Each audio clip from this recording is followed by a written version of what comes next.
మేమందరం కూడా దాని మీద స్టడీ చేసిన తర్వాత ఇక్కడ మాట్లాడతాం. ముందుగా రాజేష్. ఎస్ అంటే ఇప్పుడు కాంగ్రెస్ వాళ్ళు మాట్లాడుతున్న మాటలను చూసి నిజంగా జనం అయితే నవ్వుకుంటున్నారు. ఇప్పుడు కాంగ్రెస్ ప్రభుత్వంగా ప్రజలకు ఇచ్చినటువంటి అనేక హామీలు అమలు కాకుండా పెండింగ్లో ఉన్నాయి.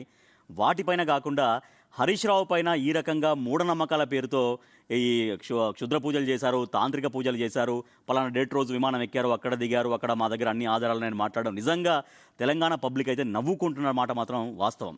ఎందుకంటే హరీష్ రావు కావచ్చు, ఎవరైనా కావచ్చు, ఎక్కడైనా గుడులు సందర్శించవచ్చు కుటుంబ సభ్యులతో. అది పుట్టినరోజు సందర్భంగా కావచ్చు, మరొక రోజు కావచ్చు, వాళ్ళ కుదిరినప్పుడు ఫ్యామిలీతో వెళ్తుంటారు. అది కర్ణాటక అయితే ఏంటి, తమిళనాడు అయితే ఏంటి, లేకపోతే అయోధ్య రామ మందిరం అయితే ఏంటి, ఇంకా ఎక్కడైనా కూడా వాళ్ళు పర్యటన చేయొచ్చు. అంత మాత్రాన అక్కడికి వెళ్ళారు, ఎందుకు వెళ్ళారు, మా దగ్గర ఈ డేట్స్ ఉన్నాయి, మా దగ్గర ఆ డేట్స్ ఉన్నాయి, అక్కడికి వెళ్ళారు, అది తాంత్రిక పూజలకే ప్రసిద్ధి. ఇప్పుడు కాదండి, ఇప్పుడు కాళికాదేవిని పూజిస్తాము, కాళికాదేవిని కొలుస్తాము, లక్ష్మీదేవిని కూడా కొలుస్తాము. అంత మాత్రాన అక్కడికి ఎందుకు వెళ్ళారు, ఇక్కడికి ఎందుకు వెళ్ళలేదు, అక్కడ ఎన్ని రోజులు ఎందుకు ఉన్నారు అని మాట్లాడడం అయితే నిజంగా చాలా హాస్యాస్పదంగా ఉన్నాయి. ఎందుకంటే విమర్శలు చేయొచ్చు, ఆరోపణలు చేయొచ్చు, కానీ ఇటువంటి ఆరోపణలు కాదు.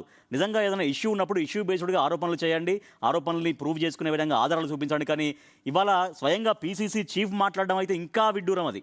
ఎందుకంటే రాజకీయాల్లో ఇప్పుడైనా మన తెలంగాణకి నీటిపారుదల శాఖ మంత్రిగా పనిచేశారు. తన హయాంలో కొన్ని లక్షల ఎకరాలకు కేసీఆర్ నాయకత్వంలో మంత్రిగా నీళ్లు అందించారు హరీష్ రావు.